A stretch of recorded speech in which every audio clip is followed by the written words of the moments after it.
Hello, my name is Bradley Alicea, and I'm going to talk to you today about our project, Open Source Sustainability. I'm going to talk about our progress over the past few years and connections to Active Inference.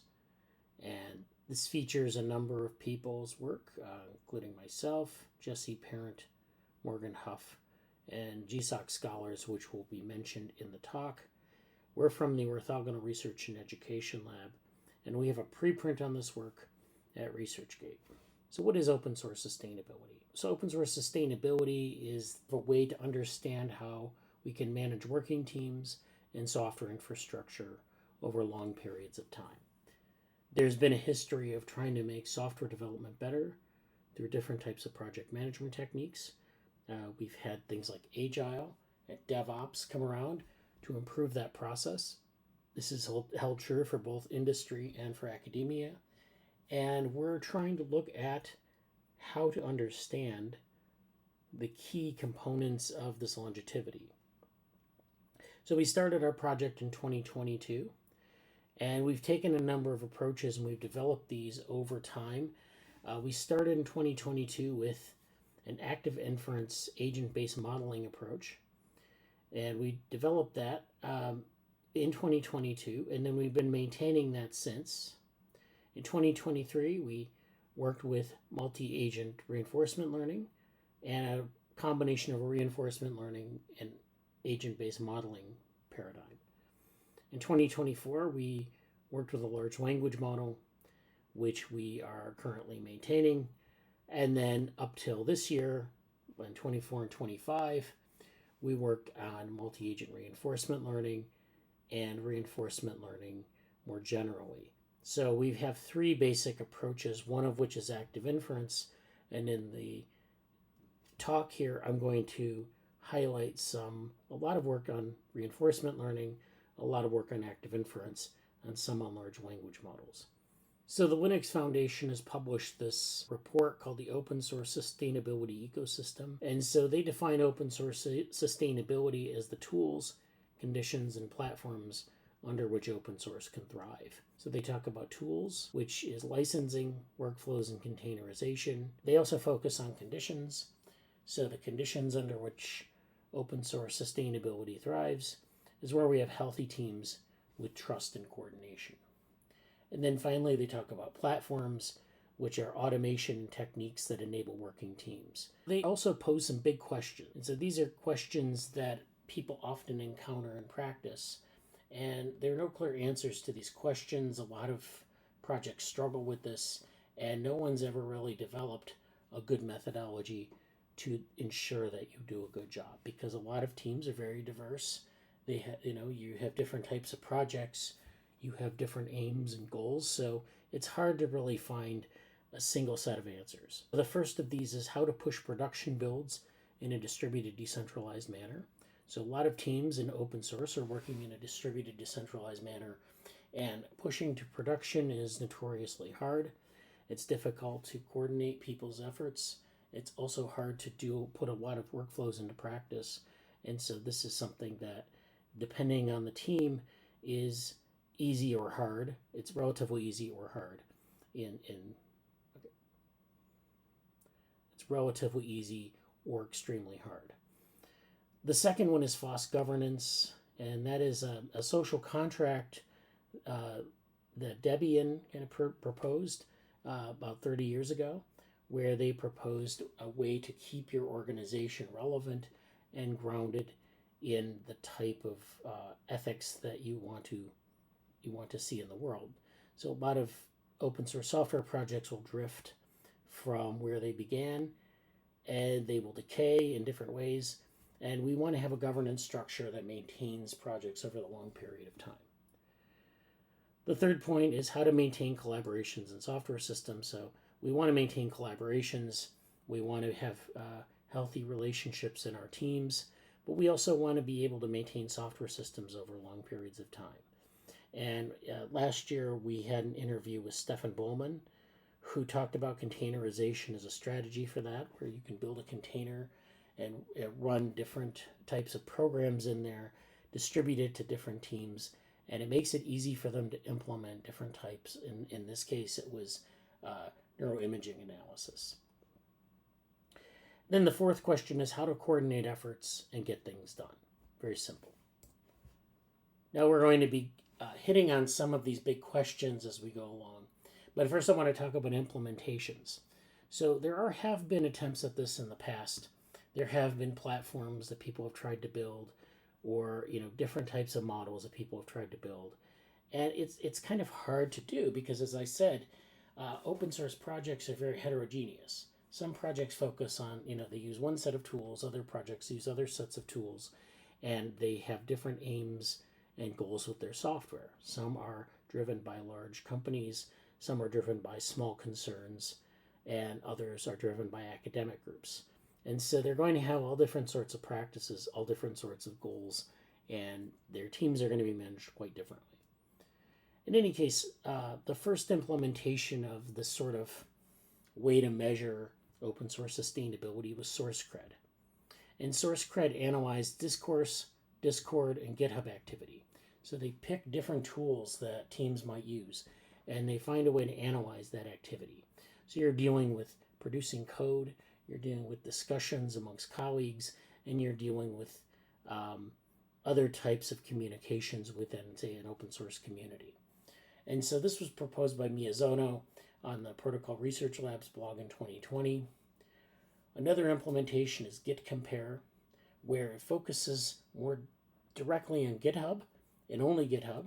So you can, take all aspects of a project or all aspects of an open source community into account, or you can just focus on something like GitHub. And depending on how your measurements, how accurate your measurements are, how robust your measurements are, one strategy may be better than the other. So it might be better just to focus on GitHub if you don't really have a good methodology for analyzing discussions on Discord or Discourse. So Git Compare builds a model of general development activity for GitHub repos based on 5 criteria. So we're talking about GitHub repositories where a project is storing their code, they're implementing their developmental pipeline, and they're working on building software. And they want to basically know how popular this is with the open source community, and they also want to know how recent things are. So, and also they want to know if you can protect your assets properly. And sometimes licenses aren't just about protecting assets. Sometimes they're about mediating conflict in the team. So they base their model on 5 criterion. There's a creation date, a license, forks, stars, and watchers. And so stars and watchers are sort of popularity mechanisms, social media type measurements. A fork is basically when I copy a project and I make a copy for myself so I can modify it, which suggests that people find your project generally useful. The license, of course, is the legal framework or the governance framework. And then creation date is going to be where it started, so you can look at the creation date, and if there haven't been updates since then, or maybe in the last 2 years, that the project is not sustainable. So these are all things that they measure in Git Compare. This is from the Git Compare Medium in 2018. And then another approach that was interesting that's been done is a governance surface. So a lot of times we develop these surfaces to describe all the different states of a system that we can describe, and then we explore that surface to find the transitions between states or sort of the trajectory of the project as a whole. And so this is a governance surface that was developed using an analysis of Discord with chatbots. So they analyzed Discord with chatbots, they developed this governance surface, and they described kind of the discussion activity in that team or in that community. And this was published by Rennie in Qualitative Inquiry. So the final implementation I want to highlight here is a tool called Grimoire Lab, and it's put out by the Chaos software community. And so this is a tool that takes a number of places where you can track data in open source communities, such as GitHub, Slack, other places where teams meet up together and development happens. And so we can take these data, we can retrieve them, we can store them, we can do other types of things and enrich them with all sorts of other analytics and charts and reports. So Grimoire Lab analyzes data in the service of being a management tool. This diagram here shows like kind of how we can take data from an open source community and we can look at how well it's performing. And then we can look at those charts and graphs and improve our community. Places where it's failing, we can shore things up, we can optimize things. Now, our goal is a little bit different, and in the sense that we sort of base everything on agent-based models, and so we're not really interested in being a management tool, we're interested in scenario building. So agent-based models are famous in the social sciences for enabling scenario building, or asking what-if questions. So, we may not observe something directly in a community, but we can model a community as a simulation and then say, what if some intervention happens in the community? What if something good happens in the community? What if something bad happens in the community? What happens if you scale up the community? What does that look like? And so it gives us a sort of a scenario building tool. And so our goal is scenario building and insight, not performance optimization. Now, one of the interesting things about, say, using tools like Git or GitHub and many other project management tools, but we'll focus on Git for now, is that they introduce on individuals a certain amount of cognitive load. So cognitive load is the idea that you have too many things going on, maybe too many steps in your tasks that you need to perform, or too many things to think about at one time. And it impacts your performance. It slows you down, it confuses you, it doesn't lead to optimal outcomes. And so this is a blog post on Git and cognitive load, and this is a cartoon that kind of talks about how we use tools sometimes that are very arcane and very hard to master. And so if you can't master them, you can't really realize your goals. And so this is one of the main sticking points of sustainability, is that people can't go from idea to implementation very easily. And so, there are a lot of ways we can look at and measure cognitive load. One of those is looking at the complexity of programming environments. So we might say, for example, if we look at the complexity of programming environments, we might want to measure how long, if we have multiple long processes in our workflows, that might introduce cognitive load. If we require people to learn a multitude of tools to get their work done, that might also induce cognitive load. And then if we force people to memorize many similar or cryptic commands, we can also introduce cognitive load. So this cartoon basically spells out the problem with cognitive load in a lot of open source projects. And unfortunately, open source projects, there isn't a focus on mitigating a lot of these things. These are very common things and problems in open source projects. So this is just one example of the things we can measure and the kinds of constructs we can build looking at open source sustainability. There are a lot of things that are involved in this. So, if we think about like individuals in the team, and they're all sort of having to process a lot of information to get their work done, and they can do this in a very efficient way. They tend to stick with the project. They tend to be productive, and the project is a success. If they can't, then it's a failure. And so this kind of we'll feed into our active inference formulations and some of our reinforcement learning formulations as well. There's always a learning curve in any organization. You have to learn new tools, you have to learn new procedures. And that learning curve, if your learning curve is too steep, a lot of people won't bother to join the project. Sometimes project-wide compliance is important. If you have to comply with different regulations, sometimes that's a good thing, and sometimes that's an onerous thing. So this can work both ways. There's, of course, attentional resource management. Do you force people to multitask all the time, or do you have a work environment where people are doing one thing at a time? Because multitasking can be bad from the standpoint of focusing on any one set of issues, multitasking can limit your productivity. There also has to be intrinsic motivation and reinforcement. Of course, we're going to address this directly with reinforcement learning. There's infrastructural lock-in. Oftentimes that's indirectly cognitive, but it can affect your ability to get your work done. Expertise or mastery. So if you're an expert in a certain area, or if you're an expert with a certain tool, it makes it more likely that you can achieve what you want to achieve in your project. And then the coordination of goals. And the coordination of goals is I want to be able to coordinate my goals across the team. I don't want to just do things on my own and then someone else do things on their own and then combine those at the end. We want to coordinate our efforts in an active way. We want to be able to have this sort of collective cognition where we can, an environment where we can do that. So when we define our different terms here in terms of what we think about, how we think about open source projects. So to define our different terms about what we think of when we think about open source projects, we've identified three things. There's the project, their agents, and their tasks. And this diagram shows like a project leader, a maintainer, and a contributor, and those are different states of agent. So if we're thinking about this grid and we're thinking about this agent-based model, we have different classes of member of the team. We have a project leader, a contributor, and a maintainer, and there are multiple types of agents, and those agents can coordinate their efforts or not. And so we're going to model it in an agent-based setting, but this relates to team members. So a project is defined as a set of tasks and agents with different competencies. So you have agents that are contributors, maintainers, project leaders.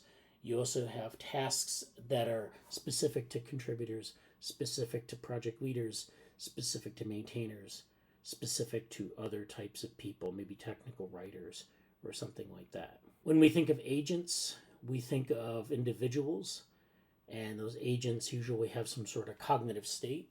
They also have maybe a task or an ascribed role. And agents see this division of labor in a project and have specific roles in a project, like contributors and maintainers. And then tasks are defined as units of work. Sometimes we have issues, which are just kind of single tasks that are, clearly defined, very tightly defined, to what we call in our simulations Mars Jupiter shot projects, which are these large multi-stage projects where you have to complete one part of the project before you know what the next part of the project will look like. So we have these tasks, these agents, and these projects, and now we're going to model them and measure them to some degree. We're going to create metrics, but we're going to mainly focus on simulation to see what this looks like. So again, we're going to turn to agent-based models or agent-based environments where we have, and of course in an agent-based model, you have this grid world, and on the grid world you have agents that can occupy individual cells. And those cells can be occupied by agents that have different roles, different internal states, and they interact with each other through rules. And if you have agents next to you, you can share information with them, and they create these structures across the grid that are these collectives. And so we're going to be looking at collective behavior across the grid. We're going to be looking at individual behavior on the grid, and we're going to see how that evolves over time. So our agent is in a certain IJ position. It'll produce a bunch of agents will produce a spatial distribution with specific states. So we have a red state, a blue state, and a gray state here. And so that's great. We can do that, and we can run the simulation. But then when we get our simulation results, we see that there's some patterns in here. And when you look at patterns with your eyes, sometimes you see spurious patterns. Sometimes you see patterns that are meaningful. So the problem we have is, how do we interpret macro level emergent patterns? So that's going to be a problem that we're going to have, and we'll come back to that later. So, we want to think about other kinds of processes to model, not just agents that live on a grid world, but those agents living on a grid world do something. So ultimately, these agents are trying to solve different collective action problems. So, there are different aspects to this, but we don't want to just model collective action for the sake of modeling collective action. We want to map this to some process in open source. And so here we have branch development in Git, and we have pull requests. So we have different branches where different branches are created for different purposes by different agents, and they're all kind of pushing their work to a main branch where they're kind of taking the work from the main branch, creating their own branch, finishing their work, and then issuing a pull request back to the main branch. So this is collective action because all the agents have to coordinate their activities so that at the end, the main branch has like a coherent project, and it isn't just, everything that's smushed together and it's not workable. So, there are a bunch of things that drive collective action in this context. So the first is internal motivation. A contributor wants to work on an issue. So if a contributor doesn't want to work on an issue, they won't bother making a branch, and they certainly won't bother making a pull request. There also has to be cooperation. So sometimes agents can get together, make their own branches, and use a divide and conquer strategy to sort of address the available tasks and address what needs to be done. They coordinate their efforts through looking at these diffs, which are the differences between different branches, and addressing those accordingly, and then that leads to this finished project. So you have this sort of technological layer that allows us to make these branches, compare these diffs, and do this all in an automated fashion, which helps with the cognitive load. But it's also important to have this sort of internal motivation and this cooperative aspect of the behavior. And then, of course, there's the external motivation, which is sort of addressing a technical layer, which is that we have to make contributing to this project seamless and meaningful. So if the project is not, easy to contribute to, and it isn't really about anything, then people won't bother to do any of this. Another process we can model is the issue queue or the Kanban board. So Kanban boards are used ubiquitously in project management. Issue queues are also used to store issues, to move issues through different levels of priority from beginning to completion. And so there are a lot of things that drive this at the individual level, at the team level, and then sort of at the issue creation level itself. So individual prioritization can be characterized as what issues contributors should address first, later, and last. So when we build a Kanban board, we usually create these categories of, to do, in progress, urgent, and finished. And we have to decide as individuals where to put those issues. What's the state of state of completion for an issue, and where do we put it? So maybe we don't want to work on certain issues at all. Maybe we find other issues to be very appealing, or maybe we take all of our issues and we move very slowly through them. Maybe we move faster, but we have to have this means of sort of addressing issues. Sometimes we procrastinate on them, and we have to have this model of moving on things so that things get completed. Then we have team prioritization. So in team prioritization, we can ask what issues are at what stage in project development. So if we have a team reviewing a Kanban board, that team will look at all the individuals and their collective prioritization techniques, and then they will just basically say, okay, this is what the state of the project is, and I'm going to give feedback to the individuals we're going to give feedback to the individuals to say what they need to do to improve these. And then issue creation is basically what is the fundamental unit of work. So all of our individuals must be in agreement on roughly the same fundamental unit of work. How big are your issues? And the team also has to be in agreement, or else you have a lot of conflict. You have a lot of fighting over, what exactly needs to be done, how much work needs to be done, and what's the priority. And a third process we can model are units of contribution over time. So this is a GitHub dependency graph for branches and forks. If you look at this, you'll see that they're different owners, and these lines sometimes they kind of join together, sometimes they branch apart, sometimes they're maintaining themselves in parallel, and these are all sort of a record of pull requests and commits within a project. And so we can look at different workflows or different sort of work processes where multiple people are contributing to different things over time and actually producing an outcome. And so we're interested in that because we're interested in knowing how maybe a certain thing like a Docker file gets passed through many different community members or contributors. It gets passed through many different contributors on its way to completion. So here we have a number of different, on this workflow network cycle, we have all these nodes and we have a number of connections between the nodes. These 4 connections define this network cycle. So the first connection are generic changes that were contributed by 2 contributors and then merged by a third. The second is creating a Docker file, which was contributed by 1 team member and merged by another.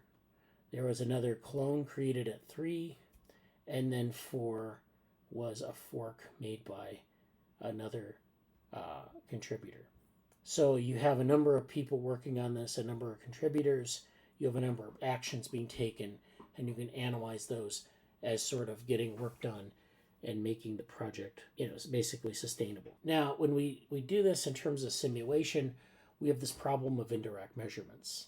That is, we're measuring these things, but we're not actually measuring things like cognitive state. We're not like putting people on a scanner to measure cognitive state. We're looking at their outputs on GitHub or their outputs on Discourse or something like that. And so we can't say for sure, or we don't really give them formal behavioral tests to look at their, say, motivations. So we don't know exactly why they're doing these things. We just know that they're doing a lot of them. So we have this problem of indirect measurements skewing our simulation output. GitHub contributions are an indirect measure of motivation. So we can say that people are motivated if they contribute to GitHub a lot. We can just make that assumption, but we don't know the details of it. Maybe they're doing it for a class project, which is motivation, but it's not the same as being like kind of motivated by the problem. And that's the problem. We don't really have a lot more information to go on than that. And so simulations based on these indirect measurements may not accurately reflect the dynamics we find in actual open source projects. So we can only assume that if they're contributing a lot to GitHub, their motivation is high, and that motivation carries over across, time. So they're always highly motivated, essentially. We also have a problem with performing parameter inference on complex nonlinear models.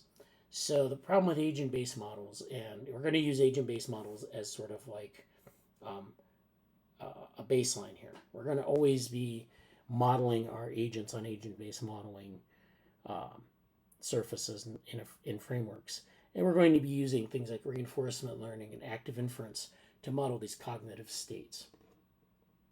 So we have this, we're still working with agent-based models. We're just doing different things with them. We're building these hybrid models, essentially. So the likelihood or probability functions for most agent-based models can rarely be evaluated in practice. So we can build likelihoods of motivation, but we don't know what the conditions are. We couldn't build like a model with conditional probabilities unless we went out and did more experimentation with people who work with open source projects. And even then, it wouldn't be complete in terms of getting data for, across the wide range of projects. So we have to keep that in mind when we're talking about these models, is that they're incomplete in terms of their ability to characterize every behavioral state. So these are our Google Summer of Code scholars. So this project was built around Google Summer of Code, getting students over the summer, having them produce. We've done this over the last 4 seasons, from 2022 to 2025.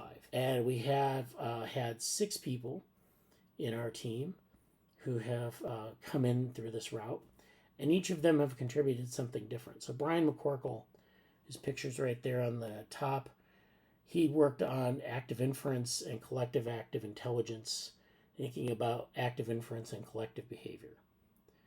Himanshu Shogul, who's next to him there, he worked on multi-agent reinforcement learning and building Q-learning / agent-based models as hybrid models. So he was interested in agent-based Q-learning. R.V. Rajagopalan implemented agent-based modeling in MISA, which is a Python package which allows us to do more than, say, working with something like NetLogo. just having that framework where we can actually build more sophisticated tools. Shubham Soni did some more work on multi-agent reinforcement learning in this Q-learning agent-based hybrid model. Sarah Bastawala, who's right there next to her name, developed the LLAM OSC, which is large language models with agent-based models. So these are large language models that create sort of tasks for agents in an agent-based model. And the tasks, of course, are conversational and sort of text-based. So if you want to create a bunch of issues for your agents, you create them with the large language model. You create conversations with the large language model, and then the agents work from that. So it's very interesting work, very exciting work. And then Vidi Rodhira, she worked on reinforcement learning, but a different sort of approach to it than the multi-agent approach. She worked on what they call SARSA, which is a model of inputs and outputs, and then merging that with agent-based models. So it was a hybrid model. These students used a number of tools to implement this stuff. For the multi-agent reinforcement learning at the upper left, they use temporal difference learning, Q-learning, and SARSA. We'll get into those details later. Some of our students also used MESA/NetLogo. This is at the upper right. So MESA is implemented directly in Python. NetLogo is a classic package that has a lot of prepackaged models that you can implement, and then you can build from there. So this offers a lot of flexibility for implementing the guts of the agent-based model. LangChain, of course, is a large language modeling tool or toolbox, and that's at the lower left. And then the lower right is PyMDP, which is, of course, the toolbox for active inference. So let's talk about the OSDC first. This is a model of collective active intelligence. So this is our active inference approach to open source sustainability. And in this case, we're characterizing the activity of our computational agents using a Markov decision process in Python, and that's our PyMDP, or MDP in Python. This model implements a multi-arm bandit, so it focuses on explore-exploit problems. And as we'll see, the SARSA approach also explores this sort of collective behavior as a multi-arm bandit problem. Basically, a multi-arm bandit, the name of the multi-arm bandit comes from when people pull the lever of a slot machine. So you're like priming this stochastic process, and you'll have like in front of you, if you've ever gone to a casino, you'll see people sometimes put like 5 slot machines at once, and they'll pull the arms down and then see what they get. That's what you're doing in a multi-arm bandit. And you're trying to figure out whether you should explore a space or exploit a space. So if you think about that in terms of issues, should you explore an issue deeply, or should you exploit more issues in a more shallow way? We implement this in different ways so that we can look at that as a sort of a factor for driving open source project behavior. The second point is building a statistical description of the mind. So this, of course, is the internal components or the internal model of each agent. So we want to build a statistical description of that mind. We want to give it beliefs, and we want to have each agent minimize its own free energy. And so this is something that, of course, we also want the agents to sort of be able to figure out what other agents are thinking so that they can match their beliefs and minimize their free energy together. So this is kind of where we're going with this in terms of the collective part of it. And then, of course, when we reduce our error, it reinforces causal relationships that are necessary to complete the project. So getting the agents to see what the causal relationships are between different parts of the project. If we can reduce their inferential error, then we can get all the agents to move in the same direction. So this was implemented using Interactively. So this is the link to Interactively. It was used to do 2 things. Number 1 is to implement decision problems in a single agent, as we said. So each of these agents have some decision process going on inside of them. And then 2 is to implement a theory of mind to infer the state of neighboring agents. So the agent on the left is trying to characterize the state of the agent on the right, because the agent on the left doesn't know what the agent on the right is thinking. And if they're both thinking the same thing, they're able to maximize utility in the same way, then they'll be able to cooperate better and do things like divide and conquer. So this is where you have this agent is asking this other agent, is this what you're thinking? And they say yes. So that's the way this project worked. And it has ties to the reinforcement learning that we'll talk about next. So in the context of an agent-based model, this is an agent-based grid again. The activity of one agent influences activities of their neighbors. This is typical of an agent-based model. So we expect those internal states to spread as they're able to infer each other's state, and we get these blocks where all the agents are doing the same thing. But we also get the spatial distribution of states. And because this is a spatial array, we have things like adjacency and distance that we can characterize this sort of spread of these ideas. So, sometimes you'll have a block of contributors thinking one way and another block thinking another way. It's either thinking the same way about a problem or having sort of the same level of motivation or whatever.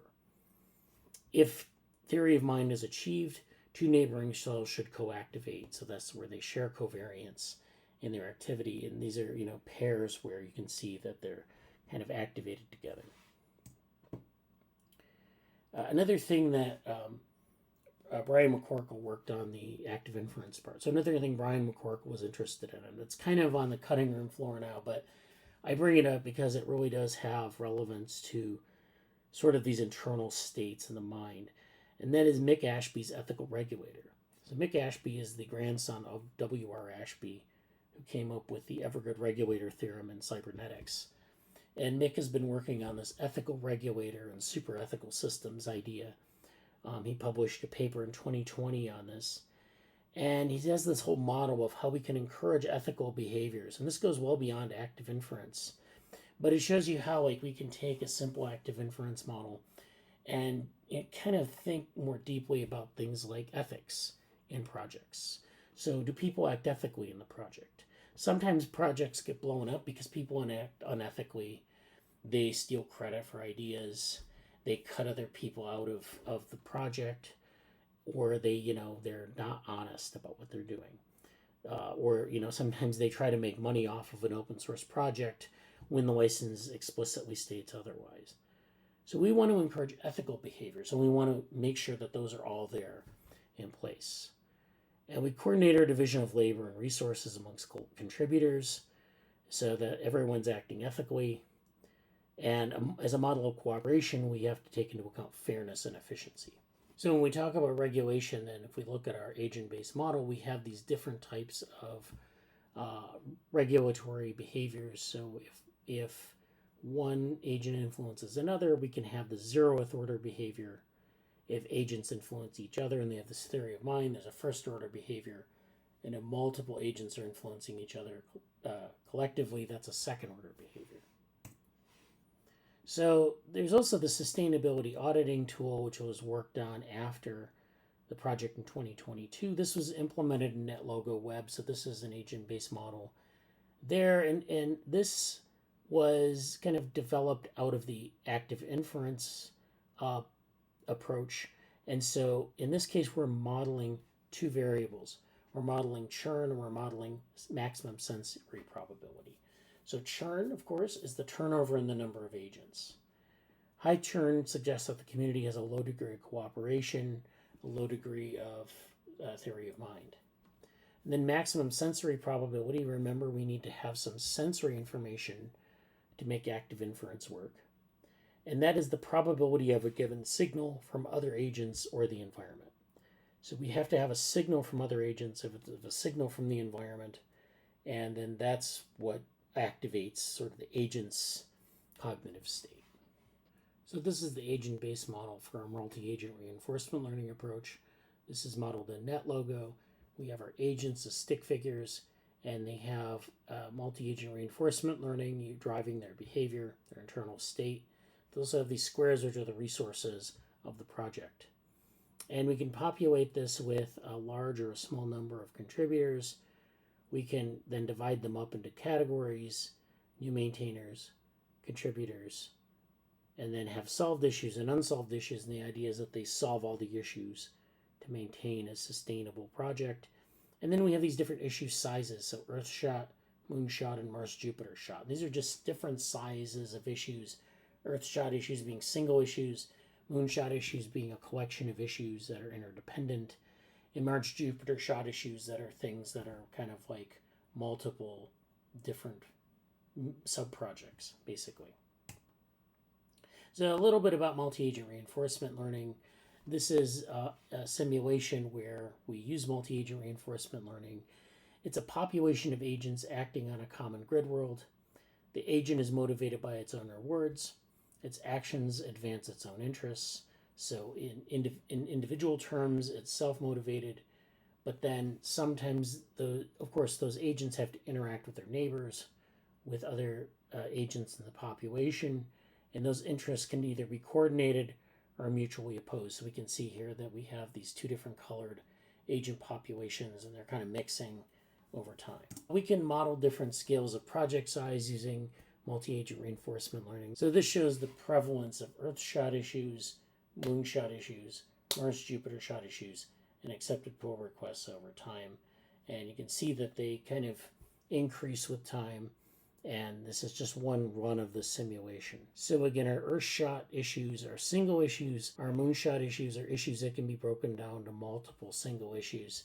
And then our Mars-Jupiter shot is a problem that can't be broken down directly into multiple issues, but need different sub-projects to be completed before the next sub-project. And as such, they're sort of modular. So we use that to look at multi-agent reinforcement learning. This is where we also used multi-agent reinforcement learning with Q-learning, but also SustainHub, which is this reinforcement learning with a SARSA model. So SARSA is state action, reward, state action. So it describes you monitor the state, you take an action, you get a reward, you monitor the state, you take an action. And so that's kind of the difference. We have Q-learning for multi-agent and the SARSA for the SustainHub or the single reinforcement learning. And so this is another simulation. This, I think, is also from Shubham, where he's simulating Earth issues, Moon issues, Mars issues, and then accepted pull requests. And the accepted pull requests are always sparser than the other issues being solved. So that's, it's kind of typical because you're combining all your issues into a single pull request. So this is kind of a way to monitor or at least model things going on in a community.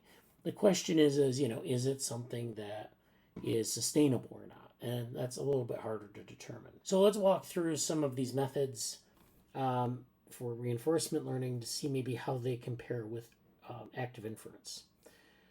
So we start with Q-learning. So for any Markov decision process, we identify an optimal action selection policy. So what we want to do with that action selection policy is maximize the expected value of the total reward. Okay, so then this determines the quality of a given policy. An action A sub t with respect to state S sub t provided a learning rate of alpha. So we have this equation down here where we have these different components.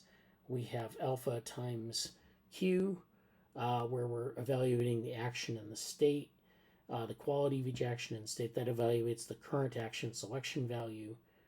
We add that to this estimate of optimal future values, or the state of highest quality. And so we're looking for the maximum quality. And then that's our kind of the direction we're going in Q-learning. We're trying to find that maximum future value, the maximum quality of a given set of policies.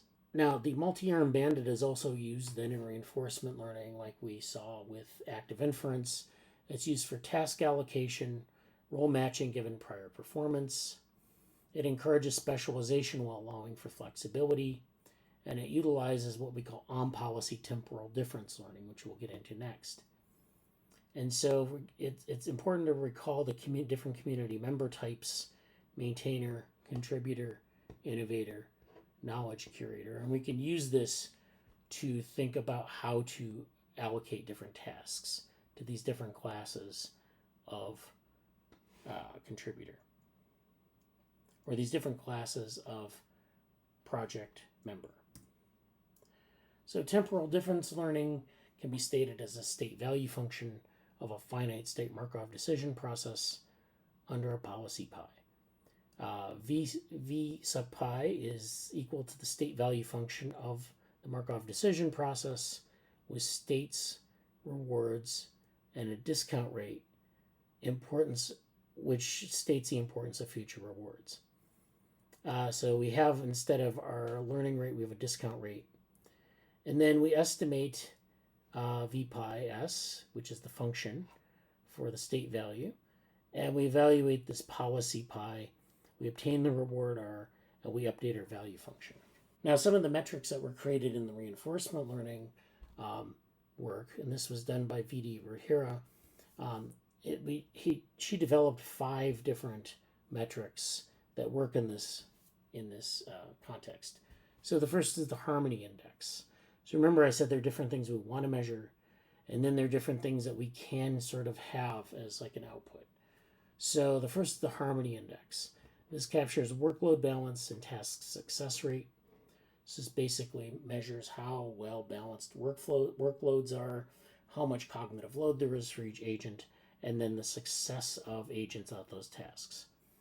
Then there's the resilience quotient, which measures adaptability during disruptions, such as dropouts and workload spikes. It means basically how resilient are you to different types of disruptions in your work, in the project. There's reassignment overhead, which tracks inefficiency caused by reassigning tasks. There's an initial density of agents, so basically it's where if you have a dense setting of agents to start with, it's going to give you a very different result than a very small number of agents. And we can use that to sort of normalize a lot of the heterogeneity in open source projects. And then the contributor maintainer vision. So if we don't have a good vision, agents won't know if there's anything for them to do. But if the vision is there, then at least they have in their mind sort of a mental model that they have something to do. And so they go to find specific tasks to do, to solve specific issues.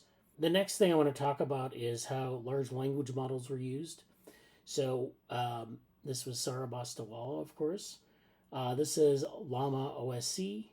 This is an open source large language model based on the Llama platform, and it's used to generate project tasks and issues. And so she basically developed this large language model, agent-based model hybrid platform, or this hybrid model.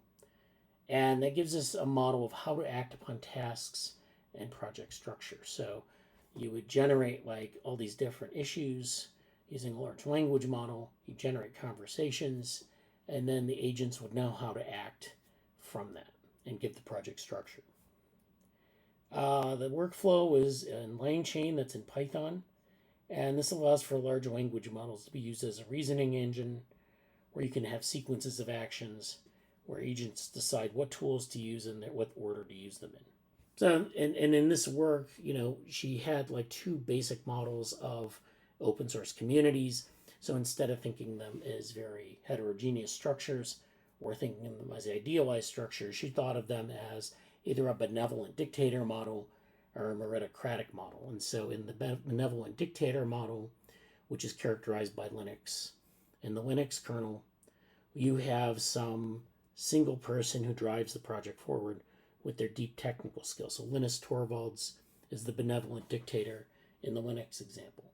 And then the meritocratic example is indicative of the Apache Foundation, where anyone can engage at any level that they want.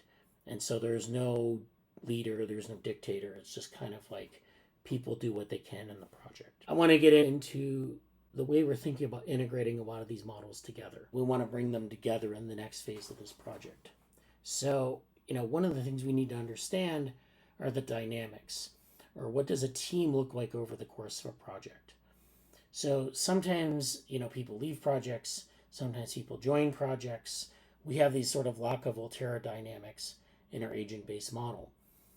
And that's, kind of an interesting thing because none of those are described by any of the models that we've talked about.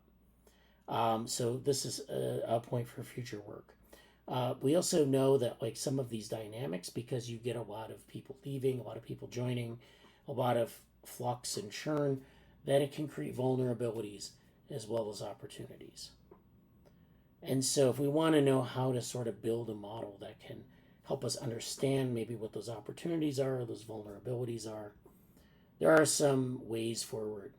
So one way is to build these sort of what we call meta-brain models, where you take different models and you put them together, different layers of different types of representations, put them together as a structure that sort of communicates selectively between the models, but processes different types of information. So in this case, we think about the large language model as handling semantically defined tasks.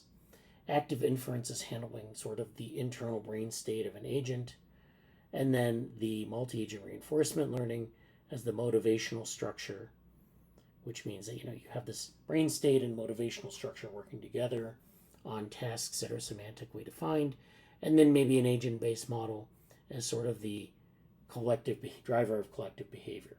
So you have this agent-based model sort of coordinating all these different brains composed of large language models, multi-agent reinforcement learning, and active inference models.